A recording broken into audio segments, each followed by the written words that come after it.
I'm Dr. Amy Robbins, and welcome to the Life, Death, and Space Between podcast. I'm a licensed clinical psychologist and medium. I know it seems like a strange combination, but that gives me a unique view of life and death. Death can be scary. I get that. That's why I'm doing this. I want to help people explore life, death, and what it all means. We are born and we die. What we do in the middle is the space between. Tricia Barker experienced a profound near-death experience during her senior years of college. Her NDE story has been featured in various media outlets, most recently the Dr. Oz Show just this past February. Tricia's new memoir, Angels in the OR, What Dying Taught Me About Healing, Survival, and Transformation, was just released April 16th and is available wherever books are sold. This summer, Tricia will be hosting the second annual Near-Death Experiencer Summit, where ND experiencers will be coming together to tell their stories and teach the lessons they have learned from their experience. This promises to be an inspiring and enlightening summit, and you can find more information about it at theuniversityofheaven.com and Tricia Barker NDE on Instagram.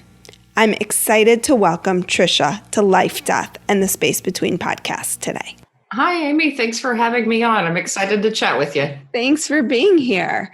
So tell us about your NDE, because it's an interesting one. Yeah. As they all are. Yeah, they truly all are. And, I've told this story so many times and I never tire of telling it, and I've never forgotten a single moment of it. And I find just that element interesting because it's so unusual to be out of body. And even people who've had just an out of body experience or just this moment, they know that that environment is different the minute they're out of form. So I had a car wreck, and I had to have emergency spinal surgery, and I lifted up at some point during the surgery. They had been operating on me for a while, and I knew this because my back was pretty bloody. My hip was opened up, and I saw my body. Immediately, I just was so excited because I was agnostic, and I was certain in those moments that we go on that this was not a dream, not a hallucination. This was a spiritual reality. This was my spiritual form, and I was continuing on past this body. And I really didn't feel much connection to the body. I looked at it and I thought, oh, gross. That's that's kind of nasty. Like there's all this blood. There were these angels who were so intelligent, and they were the part of the experience that I thought, oh, that's weird.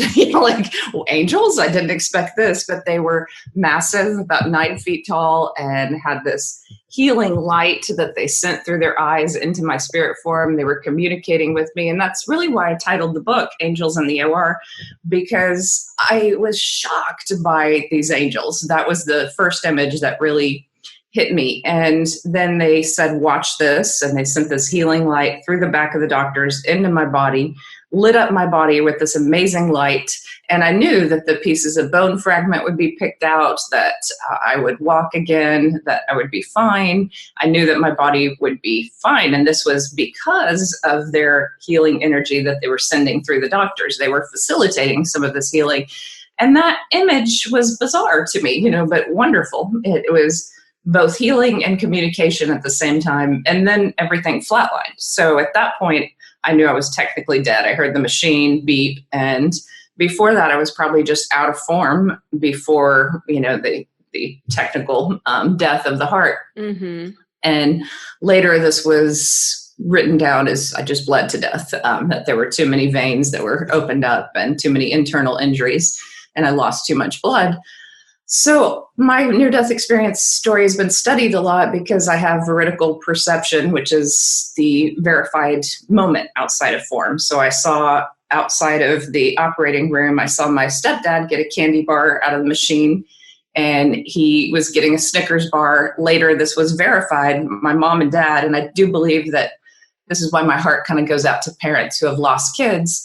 There's a soul connection, and a biological connection, and just this parents are intricately connected to their kids, and they knew the moment of my death because they both fell to their knees, and they were divorced at this time, my mom and dad. But here they are in the waiting room, certain I died and praying with all their hearts that I live. And my stepdad comes back into the room a few minutes later with this candy bar, makes a joke and says, "Hey, quit praying, eat some candy bars," and they remembered that moment. And I didn't know. Did you see that moment?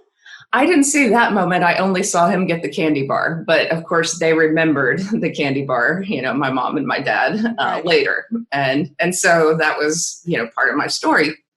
Well, after the hospital, I felt this oneness with everyone, and it was more just a oneness with everyone in the town of Austin where I was going to school. I was going to school at UT.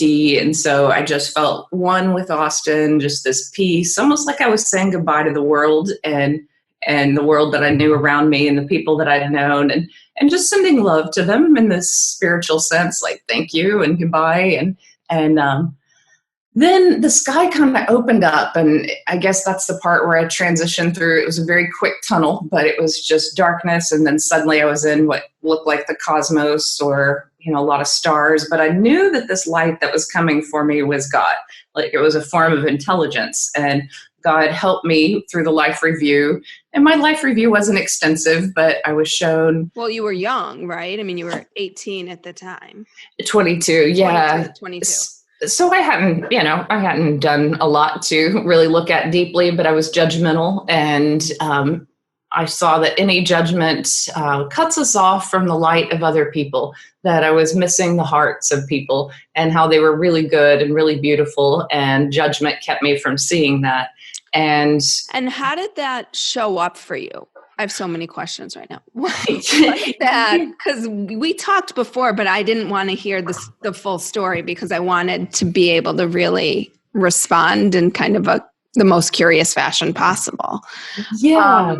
What in that life review, because I'm fascinated by this concept, what exactly did you feel, right? Because we feel what it's like. We don't.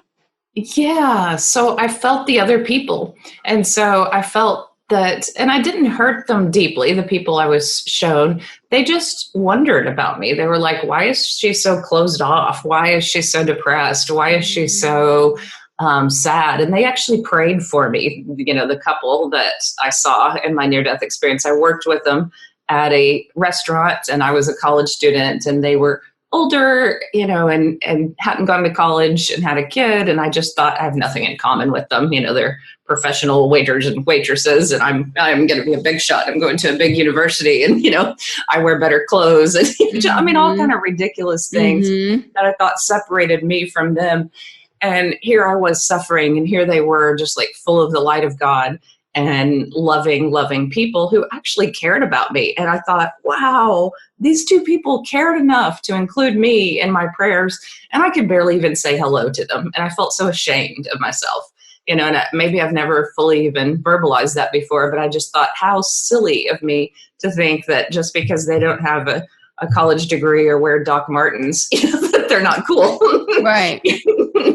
And it just, I saw how shallow some of my thinking was. And I thought, oh, I'm going to come back and I'm really going to get to know all people's hearts and souls. Like that's the key. And I think maybe God shows us a moment that in a near-death experience that helps us live differently. And that's the one I needed, because I was going to be interacting with students from all walks of life, very, very poor to very, very wealthy to, the whole spectrum, but everyone was going to have light and everyone was going to have this important soul mission.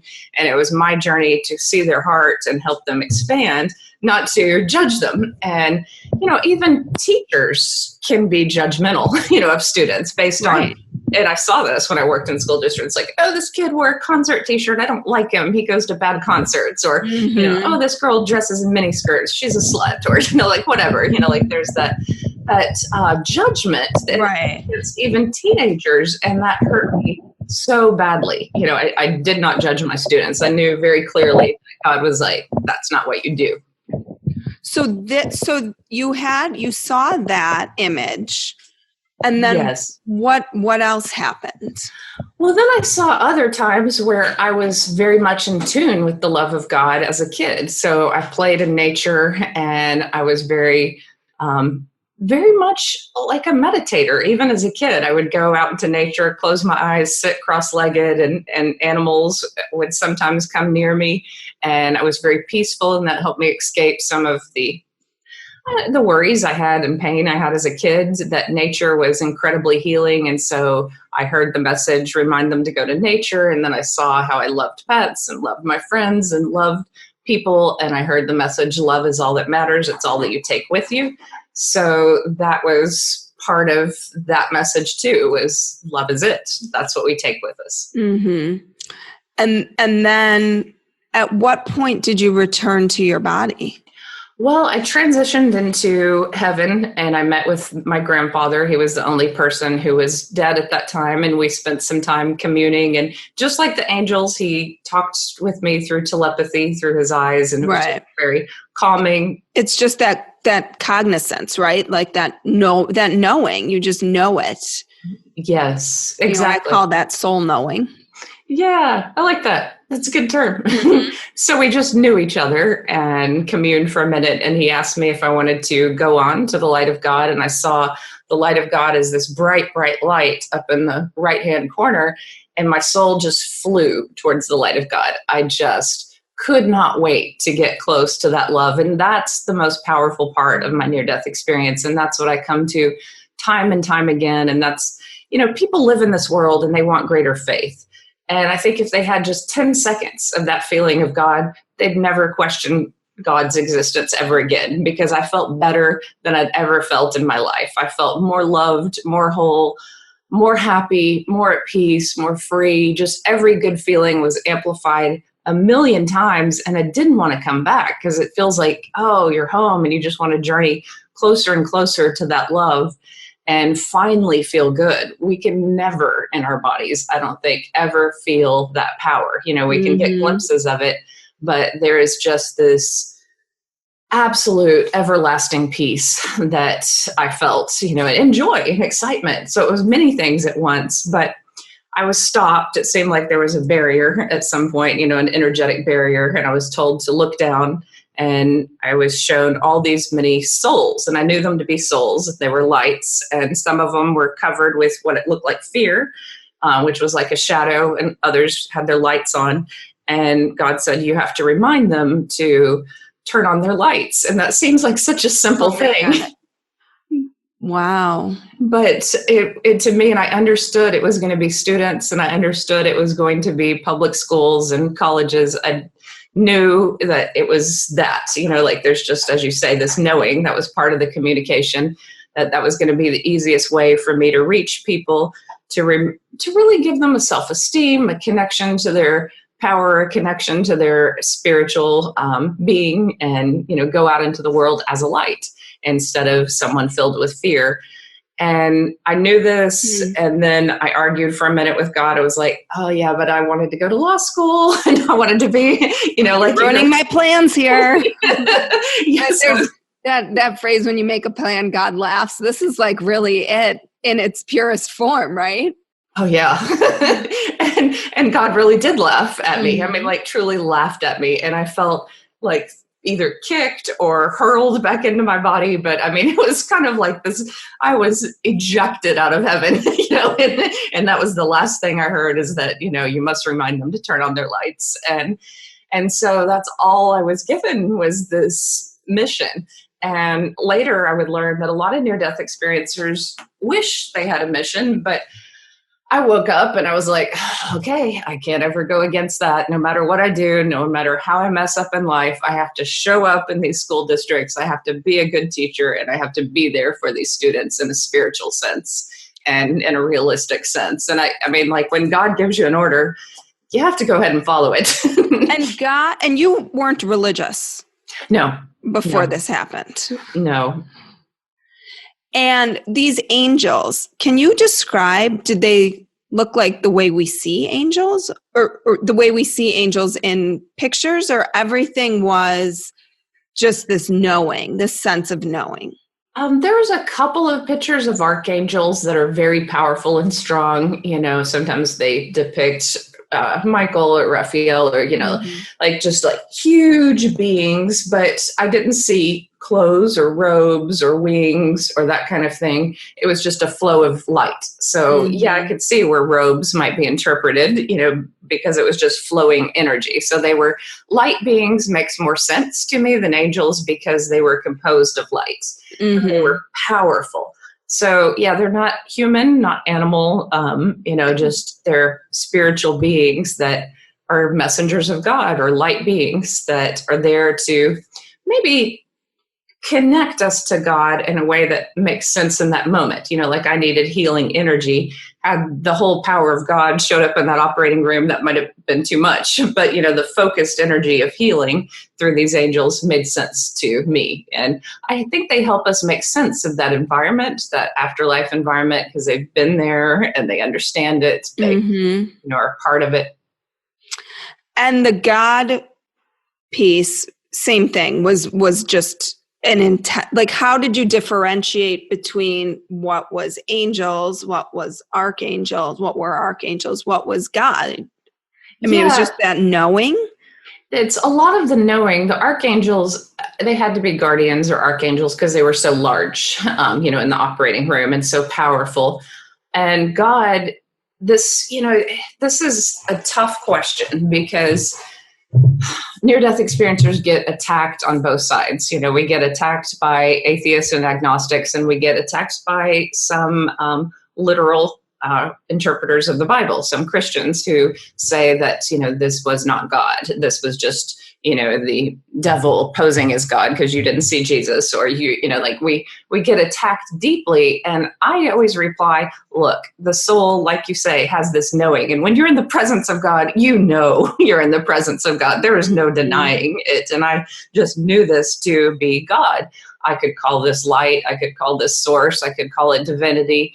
I could call it unconditional love, just this source of unconditional love that is more powerful than anything I've ever encountered, but I know it as a reality. And that's the big difference. And then the agnostics and atheists who, say this is the brain shutting down and it can be duplicated by different drugs and et cetera, et cetera. I've never experienced, okay, so there's no memory in my life that I can go back and recount with this vivid detail and feel like I'm on a journey. So as I tell the story, I always feel like I'm on that afterlife journey because it's so different from this reality, just so completely different. Mm-hmm. Whoa. So the angels were there working on your body while you were traveling. Yeah. And then you came back into the body. And at that point felt like, how long were you, do you have a sense for how long you were out of your body? Yeah, so that's a good question too. I did ask, and when I survived Beyond and Back did their series, they went back to my hospital records and they found out that I was dead for 2.5 minutes. And so it was only 2.5 minutes that my heart stopped. But to me, it felt like days, like who knows, the timeless environment of it. It seems. And you were out of your body before you died, right? Because you said you watched yourself die. Yes. So at least that was probably another minute, before the actual death. So all of that could have occurred in 3.5 minutes or so, which is amazing, like that so much can happen in a short amount of time. Mm-hmm. Well, I guess that brings up the question of time, right? Yeah. Another deep discussion about, is time linear and how time feels and all of that. And so you return to your body and then kind of bummed out about that, right?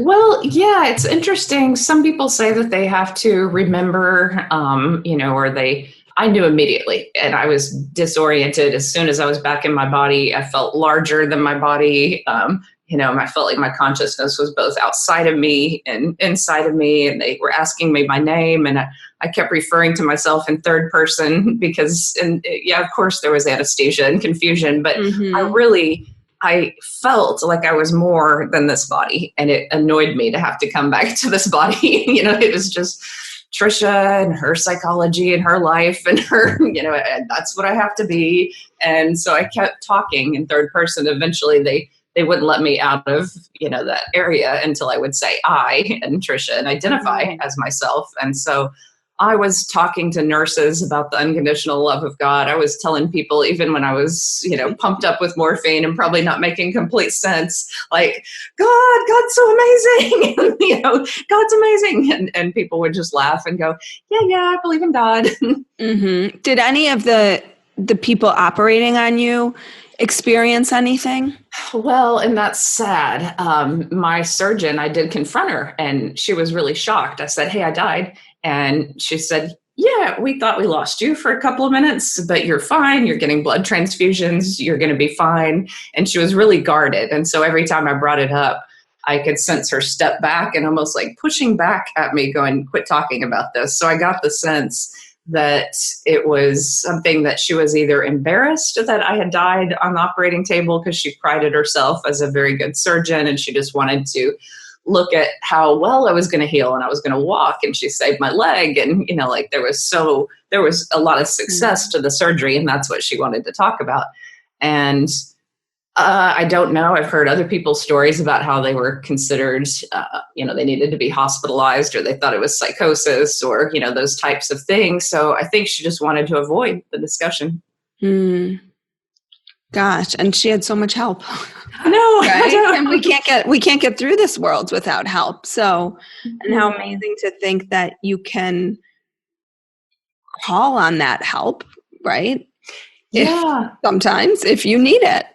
Yeah. Well, one of the beautiful things is I thought, well, okay, am I going to be open to this in the classroom? And so I would say a little prayer, and I was like, angels work through me. Go ahead if you want to. And most of what I do is, lecture and then work with students. So sometimes during the lecture, I know that some kind of warm force would come through me, and it would feel very loving, and I wouldn't remember what I said. And sometimes a student would start crying after class, and, I'd hug her, and I didn't even know what I'd said. But I just know that sometimes messages were aimed at particular students. And this was 25 years ago. Yeah. Why now? Like, what took so long for you to tell this story in this way?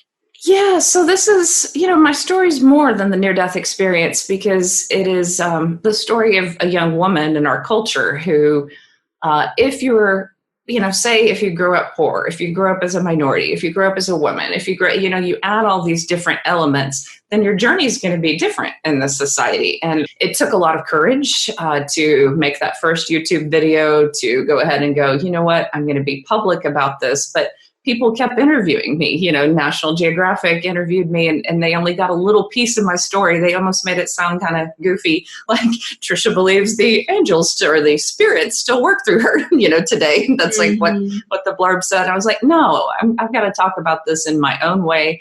And I've also got to tell it from the point of view that we come back to this body and we still have to walk through really horrific things just being on this earth. And so what heals even the PTSD of stalking and sexual assault and, really traumatic things, it's always that love of God. It's always knowing that you can bring that into your heart. You can bring that into every molecule of your body. You can bring that into your life and wash away that pain and really still be this source of healing, and that we can help heal one another. I'm really drawn to especially groups of women who can get together and really be present for each other in some of that healing at work. I think it's just very important. But, there's lots of male students who have suffered sexual assault, and I worked with them in junior highs too, and it breaks my heart, but at the same time, I had to learn the legal steps and the realistic steps and the spiritual steps to healing. And I just want people to know they really can heal, that they really can be free. Mm-hmm. And I think to your point, you said you talked about the 3 steps.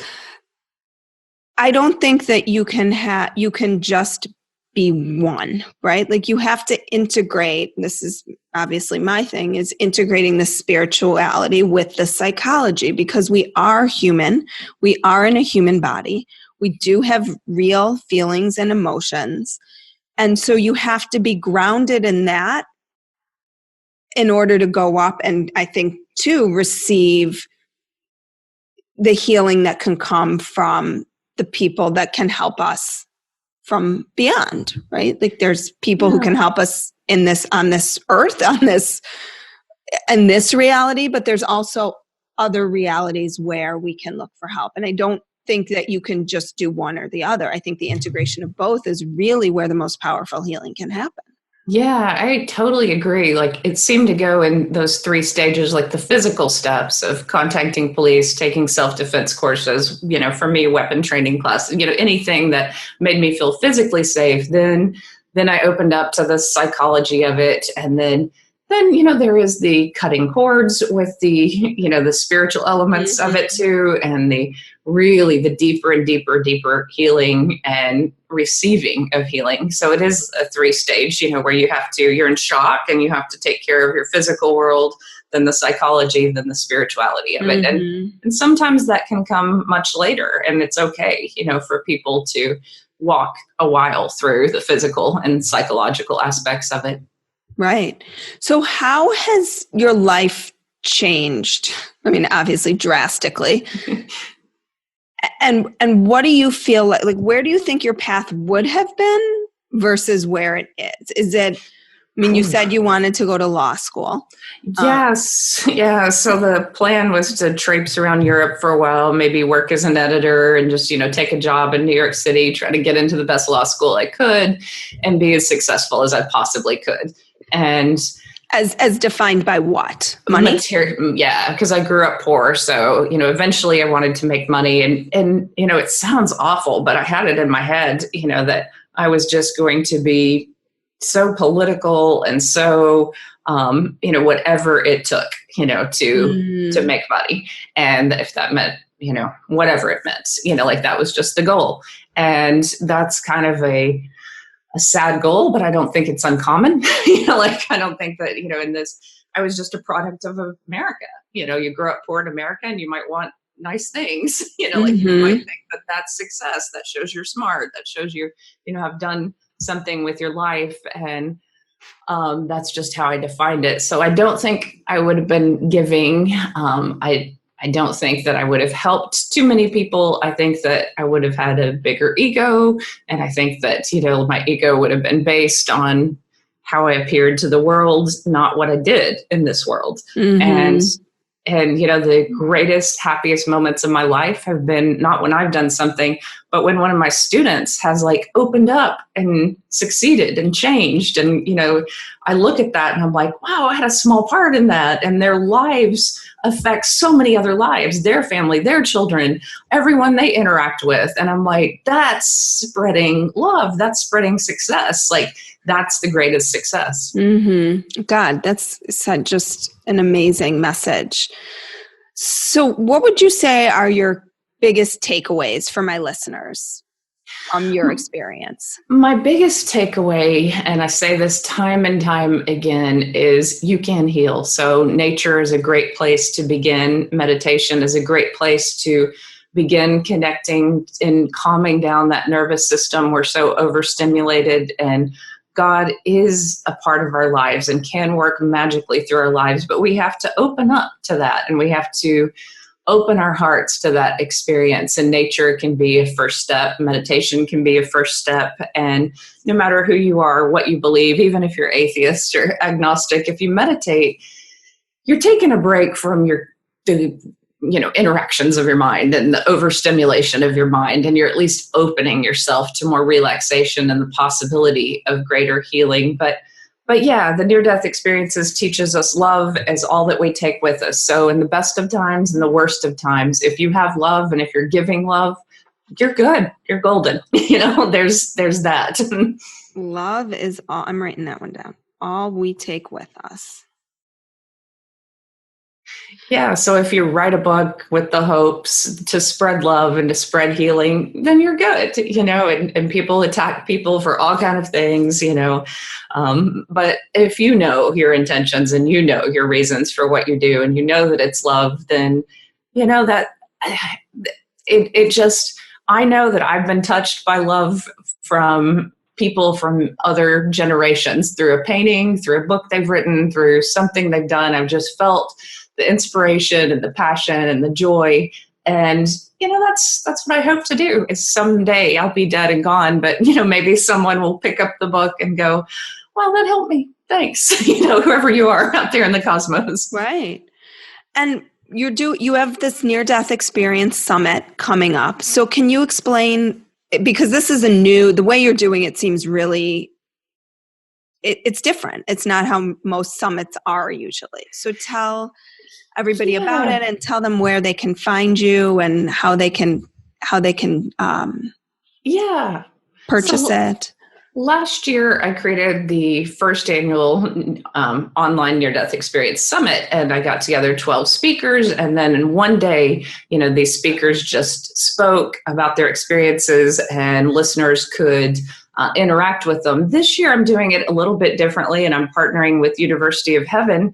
And I'm really excited about this because we've got some amazing researchers, like obviously, Raymond Moody and Dr. Jeffrey Long and so many different people, Paul Perry, and then many near-death experiencers. And I'm interviewing them ahead of time so that they can purchase the question and answer interviews and their stories and their research and watch those ahead of time. And then in late June, there's going to be a summit, and the speakers are going to be broken up into categories, and the people who purchase that package can ask their questions. So if they've been dying, to ask Raymond Moody this one question, then they can actually do that and hear him talk. And it'll be the first hour will be several researchers. The second hour will be researchers and near-death experiencers. And then the last hour will just be some of the near-death experiencers from the videos. So there'll also be a Facebook group where I'll kind of cull through questions and really narrow down what people most want to hear from these researchers and near-death experiencers. And I think that Q&A part is so important because everyone has a burning question in their heart, and to have it answered by that person is kind of exciting. Mm-hmm. And unique, right? Because sometimes when you go to these big conferences or programs, you don't get the opportunity to actually talk directly to the person who's speaking or... Exactly. You might stand in line and then just not get your chance. Mm-hmm. And so this, I'm going to try to make sure that everyone gets, their moment, or at least I can cull together some questions that are similar and ask those questions and really just allow for that interaction and fun. So right now, people can go to universityofheaven.com. They can follow you on Instagram, Tricia Barker, NDE. I'll have all of this in my show notes as well, where they can find you to find the link to purchase the Near-Death Experiencer Summit. Yes. And hopefully the link will be up soon if it's not already when this podcast comes out, and people can purchase through University of Heaven. So I'm really excited. Well, thank you so much, Tricia, for your fascinating story and for your time today. I greatly appreciate it. Thanks for the great questions, Amy. It was fun. Yeah, it was great. Thanks. Like what you heard today and want to hear more? Curious about what comes next and what it all means? You can subscribe on iTunes. Just go to podcasts and find Life, Death, and the Space Between and hit subscribe. And you can follow me on Twitter and Instagram at Dr. Amy Robbins. Ask me any questions you might have, let me know what else you'd love to hear about, or just share your story. I can't wait to hear from you.